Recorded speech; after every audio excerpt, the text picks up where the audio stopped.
Consequences by Rudyard Kipling. Rosicrucian subtleties in the Orient had rise, ye may find their teachers still under Jacatala's hill. Seek ye bombast Paracelsus read, what flood the seeker tells us of the dominant, that runs through the cycles of the suns read my story last, and see Luna at her apogee. There are yearly appointments, and 2-yearly appointments, and 5-yearly appointments at Simla, and there are used to be permanent appointments, whereon you stayed up for the term of your natural life, and secured red cheeks, and a nice income of course you could descend in the cold weather for Simla, is rather dull then. Tarian came from goodness knows where all away and away in some forsaken part of central India, where they call Pachmari a sanitarium, and drive behind trotting bullocks. I believe he belonged to a regiment, but what he really wanted to do was to escape from his regiment and live in Simla forever and ever. He had no preference for anything in particular beyond a good horse and a nice partner. He thought he could do everything well, which is a beautiful belief. When you hold it with all your heart, he was clever in many ways and good to look at, and always made people round him comfortable even in central India. So he went up to Simla, and because he was clever and amusing, he gravitated naturally to Mrs. Hawksby, who could forgive everything but stupidity. Once he did her great service by changing the date on an invitation card for a big dance which Mrs. Hawksby wished to attend, but couldn't because she had quarreled with the A Roman 500 Roman 100, who took care being a mean man to invite her to a small dance on the 6th, instead of the big ball of the 26th. It was a very clever piece of forgery, and when Mrs. Hawksby showed the A Roman 500 Roman 100 her invitation card, and chaffed him mildly for not better managing his vendettas, he really thought he had made a mistake, and which was Weiss realized, that it was no use to fight with Mrs. Hawksby. She was grateful to Tarian, and asked what she could do for him. He said simply, I am a freelance up here on leave and on the lookout for what I can loot. I haven't a square inch of interest in all Simla, my name isn't known to any man with an appointment in his gift, and I want an appointment a good sound. Pucka one, I believe you can do anything you turn yourself to do. Will you help me? Mrs. Hawksby thought for a minute, and passed the last of her riding whip through her lips, as was her custom when thinking. Then her eyes sparkled, and she said, I will, and she shook hands on it. Tarian, having perfect confidence in this great woman, took no further thought of the business at all, except to wonder what sort of an appointment he would win.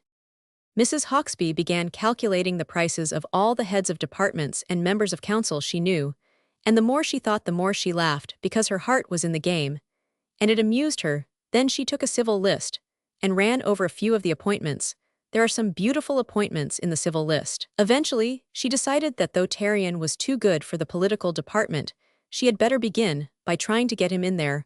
What were her own plans to this end does not matter in the least, for luck or fate played into her hands, and she had nothing to do but to watch the course of events and take the credit of them.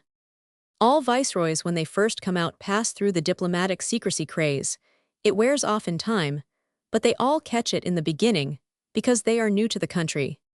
The particular viceroy who was suffering from the complaint just then was a long time ago, before Lord Dufferin ever came from Canada, or Lord Ripon from the bosom of the English Church, had it very badly, and the result was that men who were new to keeping official secrets went about looking unhappy, and the viceroy plumed himself on the way in which he had instilled notions of reticence into his staff. Now the supreme government have a careless custom of committing what they do to printed papers. These papers deal with all sorts of things, from the payment of Rs 200 to a secret service, native up to rebukes administered to vassals and modomids of native states, and rather brusque letters to native princes telling them to put their houses in order to refrain from kidnapping women, or filling offenders with pounded red pepper, and eccentricities of that kind. Of course, these things could never be made public, because native princes never err officially, and their states are officially as well administered as our territories. Also, the private allowances to various queer people are not exactly matters to put into newspapers, though they give quaint reading sometimes. When the supreme government is at Simla, these papers are prepared there, and go round to the people who ought to see them in office boxes or by post. The principle of secrecy was to that viceroy quite as important as the practice, and he held that a benevolent despotism like ours should never allow even little things, such as appointments of subordinate clerks, to leak out. Till the proper time, he was always remarkable for his principles. There was a very important batch of papers in preparation at that time. It had to travel from one end of Simla to the other by hand. It was not put into an official envelope, but a large square pale pink one, the matter being in MS on soft crinkly paper. It was addressed to the head clerk etc., now between the head clerk etc., and Mrs. Hawksby. And a flourish is no very great difference if the address be written in a very bad hand, as this was the chaprassi who took the envelope, was not more of an idiot than most chaprassis. He merely forgot where this most unofficial cover was to be delivered, and so asked the first Englishman he met, who happened to be a man riding down to Annandale in a great hurry. The Englishman hardly looked, said Hawksby Sahib Kai Mem, and went on. So did the chaprassi, because that letter was the last in stock, and he wanted to get his work over. There was no book to sign. He thrust the letter into Mrs. Hawksby's bearer's hands, and went off to smoke with a friend. Mrs. Hawksby was expecting some cut-out pattern things in flimsy paper from a friend. As soon as she got the big square packet, therefore, she said, "Oh, the dear creature," and tore it open with a paper knife, and all the MS enclosures tumbled out on the floor. Mrs. Hawksby began reading. I have said the batch was rather important.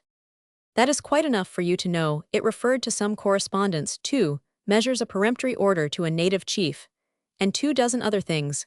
Mrs. Hawksby gasped as she read for the first glimpse of the naked machinery of the great Indian government, stripped of its casings, and lacquer and paint, and guardrails, impresses. Even the most stupid man, and Mrs. Hawksby was a clever woman. She was a little afraid at first, and felt as if she had laid hold of a lightning flash by the tail, and did not quite know what to do with it.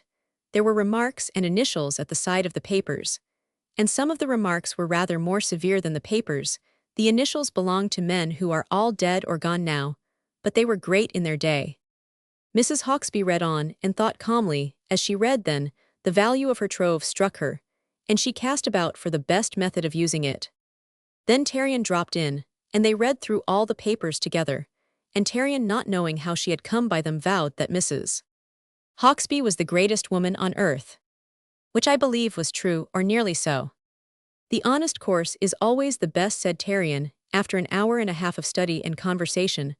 All things considered, the intelligence branch is about my form, either that, or the Foreign Office. I go to lay siege to the high gods in their temples.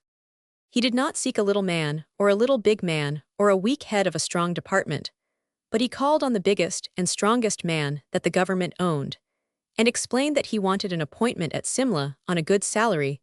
The compound insolence of this amused the strong man, and as he had nothing to do for the moment, he listened to the proposals of the audacious Tarion. You have, I presume, some special qualifications, besides the gift of self-assertion, for the claims you put forwards, said the strong man. That, sir, said Tarion, is for you to judge. Then he began, for he had a good memory, quoting a few of the more important notes in the paper slowly, and one by one, as a man drops chlorodyne into a glass. When he had reached the peremptory order, it was a peremptory order. The strong man was troubled. Tarion wound up, and I fancy that special knowledge of this kind is at least as valuable for, let us say, a berth in the Foreign Office, as the fact of being the nephew of a distinguished officer's wife. That hit the strong man hard, for the last appointment to the Foreign Office had been by black favor, and he knew it ill. See what I can do for you, said the strong man. Many thanks, said Tarion. Then he left, and the strong man departed to see how the appointment was to be blocked. Followed a pause of 11 days with thunders and lightnings, and much telegraphing. The appointment was not a very important one, carrying only between Rs 500 and Rs 700 a month. But as the viceroy said, it was the principle of diplomatic secrecy that had to be maintained, and it was more than likely that a boy so well supplied with special information would be worth translating. So translated him. They must have suspected him, though he protested that his information was due to singular talents of his own.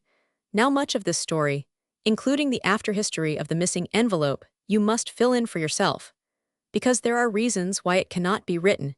If you do not know about things up above, you won't understand how to fill it in, and you will say it is impossible. What the viceroy said when Tarion was introduced to him was, so this is the boy who rusked the government of India. Is it? Recollect, sir, that is not done twice, so he must have known something. What Tarion said, when he saw his appointment gazetted, was, if Mrs. Hawksby were 20 years younger, and I her husband, I should be Viceroy of India in 20 years. What Mrs. Hawksby said, when Tarion thanked her almost with tears in his eyes, was, first, I told you so, and next to herself what fools men are.